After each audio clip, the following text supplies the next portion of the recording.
तो आपने देखा शेप्स जो है दो तरह के होते हैं, एक ओपन शेप होता है, एक क्लोज शेप। शेप कैसा भी हो सकता है। अब जैसे ओपन शेप में क्या होगा, ये शेप आया, ये रास्ता खुला है ना, आड़ा बेड़ा शेप है ना, ये सी का हमने ये किया और यहाँ पे बंद ही नहीं किया, ये शेप ओपन है, ठीक है। क्लोज शेप में क्या होगा, रास्ता बंद होगा। जैसे ये डी बनाया हमने, इसके देखिए रास्ता बंद है ना, कहीं जाने का रास्ता ही नहीं है ना। कोई भी चीज़ बनाई, जैसे सर्कल हमने ये बनाया और ये पूरा बंद कर दिया, तो ये क्लोज्ड शेप हो गया, ठीक है। तो ये समझ में आ गया, शेप ओपन शेप और क्लोज शेप। अब शेप जो होते हैं 2D भी होते हैं। 2D शेप उन्हें कहते हैं जो कॉपी बन सकते हैं। 3D शेप अब तो इतनी कला आ चुकी है कि 3D शेप ऐसे बनाए जाते हैं, लगता है कि रखा हुआ है। जैसे ये पेन है, लोग ऐसे कलाकार हैं कि वो पेन दिखेगा कि ये ज़मीन, ये मतलब बनाएंगे ऐसे लगेगा कि आप उठा लेंगे, लेकिन जब आप उठाने चलेंगे तो आपको यूँ महसूस होगा कि वो हाई नहीं है, वो पेन बना हुआ है, ड्राइंग ऐसी बनाएंगे, ठीक है। क्लियर हो गई बात। तो शेप 2D भी होते हैं, 2D और 3D। तो 2D शेप जो होते हैं, जो हम कॉपी बना सकते हैं, उन्हें कहते हैं 2D। मतलब होता है 2D मतलब 2 डायमेंशनल,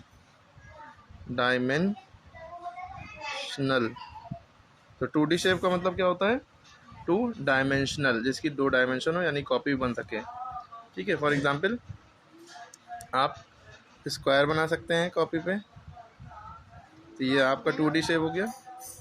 रेक्टेंगल बना सकते हैं और आप ट्रायंगल बना सकते हैं, ये सब 2D शेप हो गए, ठीक है। अब रही बात इसके अंदर पार्ट्स की, इसके अंदर कौन कौन से पार्ट होते हैं। मान लिया हम ट्रायंगल उठाते हैं, ट्रायंगल हमने उठाया, ये हमने यूँ बना लिया ट्रायंगल, ठीक है, ट्रायंगल बन गया। अब ट्रायंगल के अंदर आपको क्या क्या दिख रहा है भाई, क्या क्या दिख रहा है आपको, जो है ये कोने दिख रहे हैं, ठीक है। ये 1 2 3, तो कोने को हम क्या कहते हैं, वर्टेक्स कहते हैं। क्या कहते हैं, वर्टेक्स, ठीक है। एक कोना ये, एक कोना ये, एक कोना ये, तो वर्टेक्स माने एक कोना। बहुत सारे कोने हैं, दो एक से ज़्यादा हैं, तो इसे कहेंगे वर्टिसेस। तो इसमें टोटल कितने वर्टिसेस हैं, 3, 1 2 3, ठीक है। क्लियर होगी। अब इसका नाम ये ए दे दिया इस पॉइंट का, इसका नाम बी दे दिया, इसका नाम सी दे दिया, ठीक। अब इसमें ये जो यहाँ से यहाँ तक ये लाइन है, लाइन सेगमेंट, इसे हम कहते हैं साइड। क्या कहते हैं, साइड। तो साइड कितनी है, देखिए एक साइड ये हो गई ए से बी तक, ए बी साइड, दूसरी बी से सी तक, तीसरी सी से ए तक, तो इसमें 3 साइड्स हो गई, ठीक है।